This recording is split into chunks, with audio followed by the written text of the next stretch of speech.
മുഴുവൻ പ്രവാസികൾ വന്നാൽ കേരളം എങ്ങനെ മുന്നോട്ട് പോകും?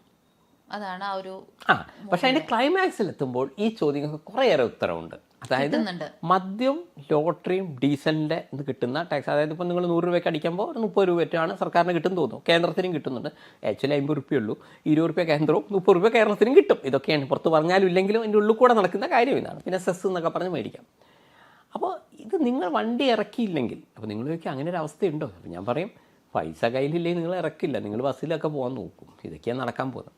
ഇങ്ങനെ വരുമ്പോൾ ഈ സർക്കാർ ഉദ്യോഗസ്ഥന്മാർക്ക് ശമ്പളം കൊടുത്തില്ലെങ്കിൽ അതൊരു ഭീകരമായ വിഷയമാണ്.